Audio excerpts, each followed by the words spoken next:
Quand on parle des plus grands pirates de l'histoire, deux noms reviennent toujours, Goldie Roger et Monkey D. Luffy. Roger est devenu le roi des pirates, il est le seul homme à avoir atteint l'Aftel, il a découvert toute la vérité sur le monde, pendant des années il était considéré comme le pirate le plus dangereux du monde entier. Mais aujourd'hui le manga il nous montre quelque chose d'assez incroyable. Même si Luffy est encore loin d'avoir terminé son aventure, il représente déjà une menace encore plus grande que Roger. Et le plus étonnant c'est que ce n'est pas seulement grâce à sa force. En réalité ce qui fait peur au gouvernement mondial, ce n'est pas que Luffy puisse battre un amiral ou un empereur, ce qui leur fait peur c'est tout ce qu'il représente. Et pour comprendre pourquoi, il faut d'abord parler de Roger. Quand Roger est devenu le roi des pirates, il a découvert le One Piece. Il a appris la véritable histoire, il a découvert ce que le gouvernement mondial cachait depuis 800 ans. Mais malgré tout ça, le monde n'a pas changé. Pourquoi? Parce que Roger lui-même a compris qu'il était arrivé trop tôt. Il l'a dit clairement après être arrivé sur l'Aftel, il n'était pas l'homme destiné à accomplir cette mission. Alors il a choisi une autre solution, créer la grande ère de la piraterie. Son exécution n'était pas seulement la fin de sa vie, c'était le début d'une nouvelle époque. Roger savait qu'un jour quelqu'un finirait ce qu'il n'avait pas pu faire. Mais ce quelqu'un, ce n'était pas lui malheureusement. Maintenant, regardons Luffy. Contrairement à Roger, Luffy ne connaît même pas encore toute la vérité, il ne sait pas ce qu'est réellement le One Piece, il ne connaît pas le siècle oublié, il ne sait presque rien sur Imu et pourtant, le gouvernement mondial semble déjà beaucoup plus inquiet. Pourquoi?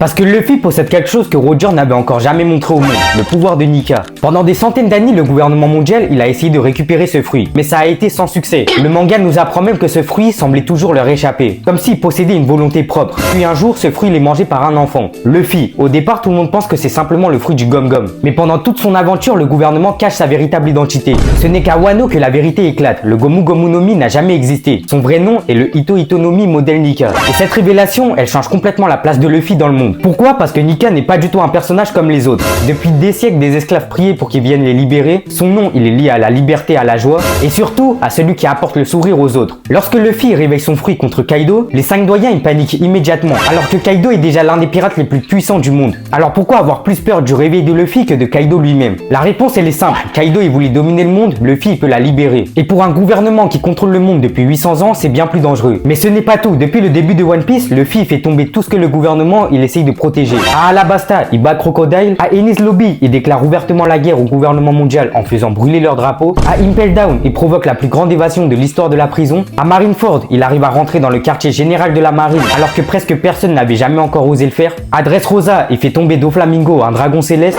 à Wano, il renverse Kaido, à Egghead, il devient la cible des 5 doyens. Quand on met tous ces événements bout à bout, on remarque une chose, Luffy détruit un pilier du monde à presque chaque grande aventure. Roger lui, il n'a jamais fait ça. Bien sûr Roger il s'est battu contre la marine, il s'est opposé au gouvernement mondial, mais le manga il nous a jamais montré Roger libérant autant de pays que Luffy. À chaque île, à chaque aventure, Luffy laisse derrière lui un peuple libre. Alabasta, Skypiea, Dressrosa, l'île des hommes poissons, Wano, même sans le vouloir, il change la vie de milliers de personnes. Et ce phénomène, il continue encore aujourd'hui de grandir. Il y a une autre différence énorme entre Roger et Luffy.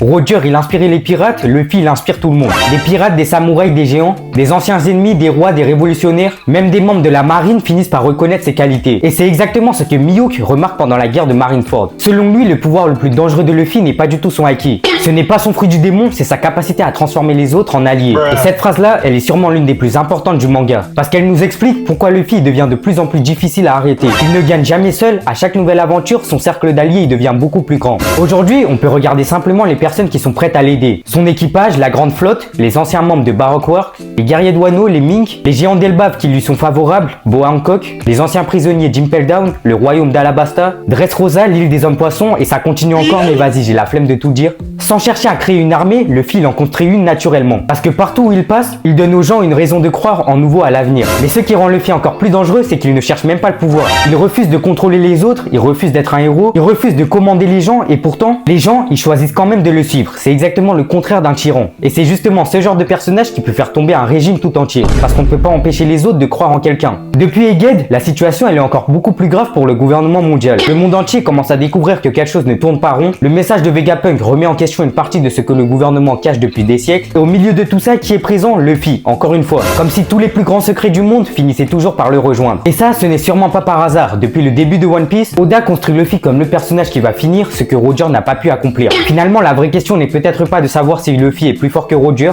Le manga, il ne permet pas encore d'y répondre. En revanche, Il y a une autre question à laquelle on peut répondre. Qui représente aujourd'hui la plus grande menace pour le gouvernement mondial? Et sur ce point, les indices elles sont très clairs. Roger a découvert la vérité. Luffy, lui, semble destiné à la révéler au monde entier.